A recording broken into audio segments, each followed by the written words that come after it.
Now, we started with some good news, which is a rarity, I think, in boxing sometimes. But this is the first chance I've had to speak with you since the latest scandal, drama, whatever you want to call it, surrounding Ryan Garcia.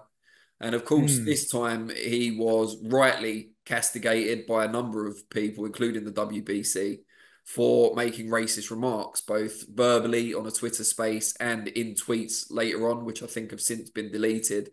There has since been an apology. I'm not sure how seriously we should take that apology, but still several erratic tweets since, just albeit not of a racist nature this time. What did you make of the whole situation when the news broke? Now, this young man, um, you don't know if you're being double bluffed or you're just seeing it unfold in front of your very own eyes.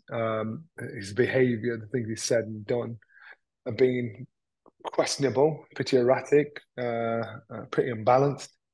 And again, he's if this is business, he's trying to keep himself in the headlines. Sometimes you might have gone a little too far. Well, he hasn't. He's gone too far with that. Yeah, we're still talking about this banned fighter, but not for the right reasons, not for the wrong reasons. So if this is his ploy to stay relevant on the tip of our tongues, whilst he's going through his ban, this is something that's going to backfire. Because when you that kind of behavior, that kind of rhetoric, to me, it sticks with you forever and a day. It sticks with you forever. I can remember the likes of Alan Minter and Bernard Hopkins saying things that are stuck with them for the rest of their career, and it changes people's opinions of you, and you lose a lot of respect from people in and out of the industry. He's already been suspended for a year for the drug issues with Osterine. Do you think he should face further punishment for these latest remarks?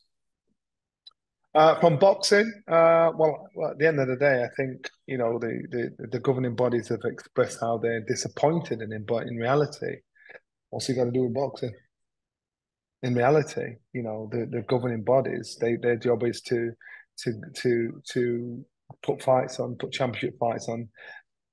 It's supposed to be the best fighter fights the best, or number one fights number two. That's their job. What happens outside of that in the civil situation, they can only have an opinion. But in reality, um, if you're going to let historically things slip in the past, you can wrap the knuckles and show your disapproval. But in reality, what can they do?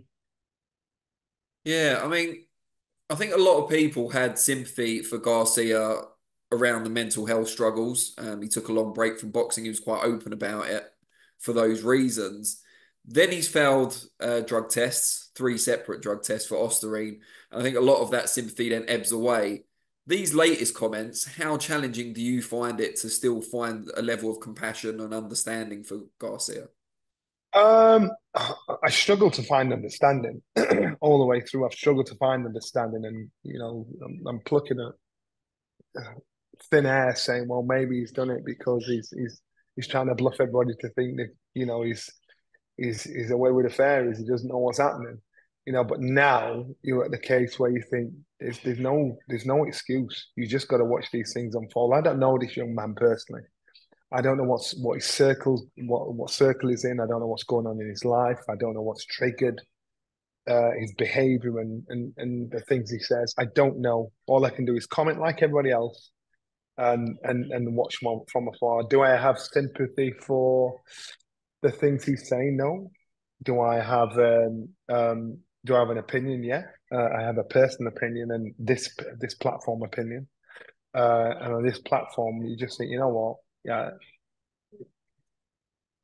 your actions, will say more than you ever will, and so therefore, how the public are with you is unfortunately for you, that's where you suffer the consequences. Now, something I meant to ask you when we were talking about Ryan Garcia, so we'll come back to that momentarily. A lot of criticism has been leveled at the people around him, his managers, his trainer, his promoters, for not looking after him, guiding him better. You obviously associated with one of the best mentors we've seen in UK boxing in Brendan Ingle. How do you think he would have dealt with someone like Ryan Garcia? Ryan Garcia clearly, in my opinion, he didn't have the right people around him in his ear uh, to settle him, to harness him, to get the best out of him for himself.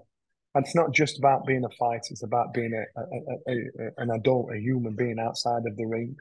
How you carry yourself, how you conduct yourself. It might be a game plan, and he wants to play the biggest pantomime villain in the world. That might be the game plan. But from the things you're seeing and things you're doing, unfortunately, I see out in America, there's a lot of hustlers out there. There's a lot of people saying they can do the job and they're X, Y, Z. They ain't very good. They're on a great hustle. There are very, very, very few Brendans left in this world that truly know our sport. And our sport isn't just about getting you in the gym, making you X amount of rounds. And it's about teaching the sport, teaching the sport, teaching you how it's a transferable skill. And so therefore it affects how you carry yourself as a fighter and how you think about other fighters. So I don't believe he's had anybody that's worth his salt in his ear to help him, to guide him, to advise him. I just don't.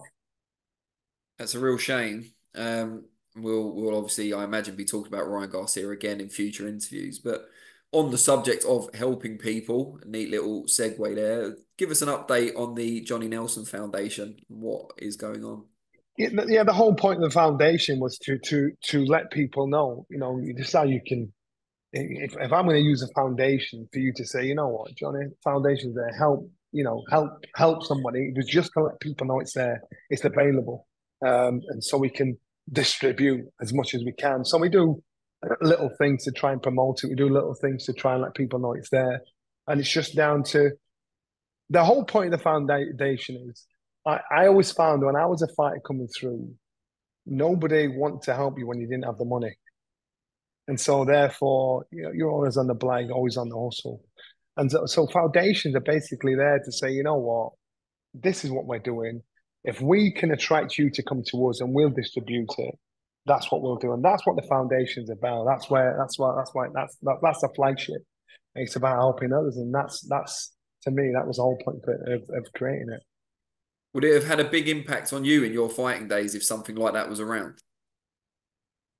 I had Brendan. Brendan was the best hustler going. He got me sponsored left, right, and centre.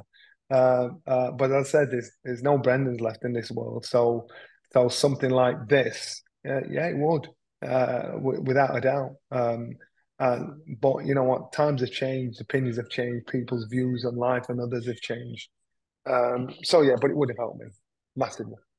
Just on that, before I let you go, you said there's no Brendans left in this world, and he certainly was one of a kind. I was lucky enough to meet him a few times.